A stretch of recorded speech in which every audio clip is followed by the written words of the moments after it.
Page 24, Picnic Ants. This just looks downright ugly, don't it? It's got notes all over the place. Some music does that, and you just got to kind of go through the process and get into it, and sometimes you realize, well, it's not so bad. And other times you realize that, yes, it really is ugly. I don't want to do this. Yeah, we'll see. At the top of the page, they're introducing two new notes now for treble clef, the B and the D, and they're on each side of that landmark C, because C was the upper middle space. Well, the B is the middle line, and the D is the next line up. So now we got all these notes in treble clef, and I'm relying on you to just know the names of all these notes instantly. You don't have to stop and figure them out or write them in the music. If you don't, I would encourage you, don't be in a hurry to be going on now, because we need to go back and get that. It just gets heavier and heavier if you got to keep up with all this stuff. Now, they give you some sight reading things, and the idea is just play those notes. They give you the fingering. You can do that if you want. But you can actually use any fingering you want, and you could use either hand. Just play those notes. Okay. I don't know what else to tell you. There's no time signature, so you're not holding them out for any length of time to speak of. You just play them. You'll hold them out as long as you feel like it, I guess. But let's see what these ants are doing. I look it over. It's 2 lines long. The clef signs are treble and bass clef. The time signature is 4/4 time. I see a bunch of quarter notes and half notes and whole notes. These staccatos and things I'll do later. Right now I connect everything. The hands, for the most part, are playing one hand at a time. The second line, they're not, but you're playing whole notes in the left hand. So I'm going to take both hands together. The right hand starts with third finger on C, here. And as near as I can tell, you're not moving around, so you don't need any other finger numbers there. You need to learn to read the notes themselves, not the finger numbers. And the left hand starts with thumb on middle C, here. So we're here. And it's just a 1, 2, 3, 4. 1, 2, 3, 4. 1, 2, 3. Get the idea? Measure 5 with the left hand. 1, 2, 3, 4. Same thing here. Now when you get to measure 8, where the hands are playing together, the left hand is just a whole note. Hold it down. 1, then play. Yes, I know it sounds wonderful. It's supposed to. Yet they're ants. What do you expect? 1, 2, 3, 4. 1. See, hit, and then together. 1, 2, 3, 4. Again, that last measure, you got to be careful there, or the rhythm. The right hand comes on beat 1, and it's done. The left hand has a half rest, so it plays on beat 3. 1, 2, 3. So it's 1, 2, 3, rest. There we go. Now once I have the hands working together more or less, then I go back over it carefully and slowly and get rid of the hesitations. Here, because we're not moving around, you should be able to play this okay without looking at the keyboard. Once I can do that, then I'll add in the articulation, the slurs and the staccatos. Going to connect this.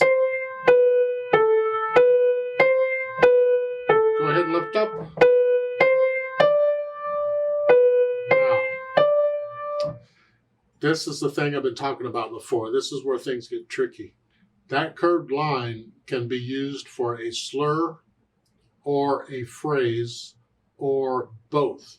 The book hasn't really introduced phrases, but they've been using them. So I would like you to understand them. With a slur, you connect all the notes within the slur, but you don't always lift up before and after a slur. Depends on the music. You may or may not. With a phrase, you do lift up before and after a phrase, but you may not always connect the notes within the phrase, because you can have staccatos in the middle of it. That's really the difference. So here we got to figure out where are phrases, because we're going to lift up for those. These curved lines, if they're just slurs, I'm not going to lift up between them. I mean, I could have put a slur line over the whole thing for that. So where's the phrase? Where's the musical thought? Well, for me, I got to play it quickly, the melody, so I can hear it better. So it's...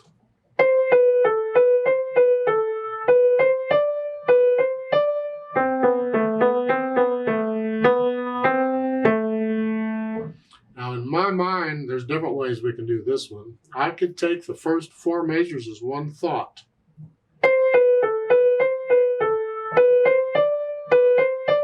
And then lift up. And then take that. So it could be 2 phrases. Or I could take the 3rd and 4th measure each as a thought by itself.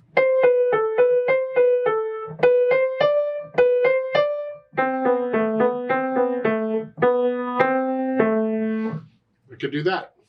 There's no one right answer. It's a personal thing. It's interpretation. This is why different people can play the same piece differently. They interpret it differently. I think I kind of like it with the different multiple phrases.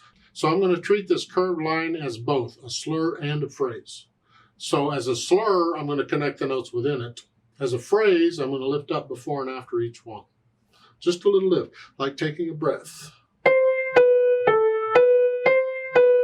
Lift up, lift up, lift up. Yeah, like so.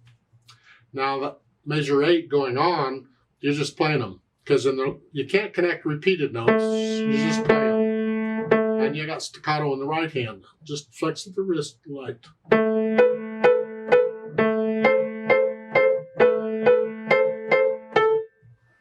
So that would be the articulation. Then once I have that, then I think about the dynamics. Here it starts out MF or mezzo forte or sort of loud, whatever you think that is. But when you get to measure 8, they have gradually louder. So they want you to go up to loud. It's going to be both hands. So in measure 8, you're sort of loud here. Just a little louder. Now you're loud. I'm heavy. Boom, boom. I'm heavy here. Stay relaxed. Don't tense up and get the, stay relaxed. Then the speed. Well, left, right, whatever that is. I don't know.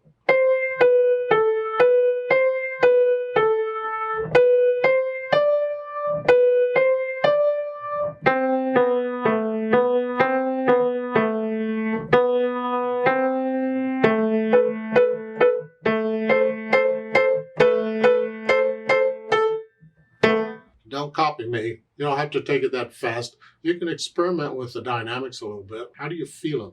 Remember the natural accents? 1, 2, 3, 4. Exaggerate them if you need to.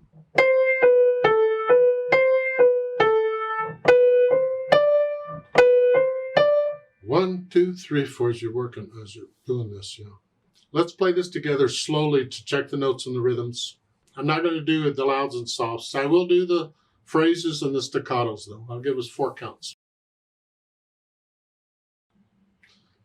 1, 2, ready, go.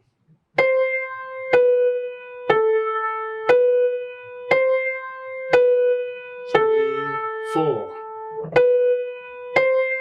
3, 4. 3, 4.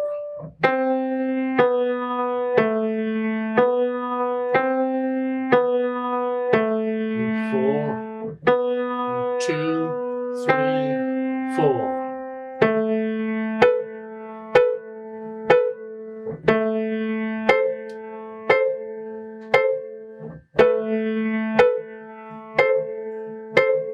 One, 2, 3, rest.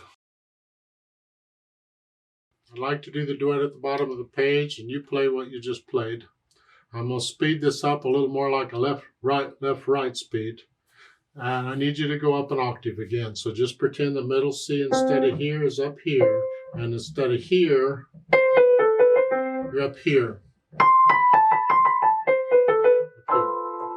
I'll give us 4 counts. 1, 2, ready, go.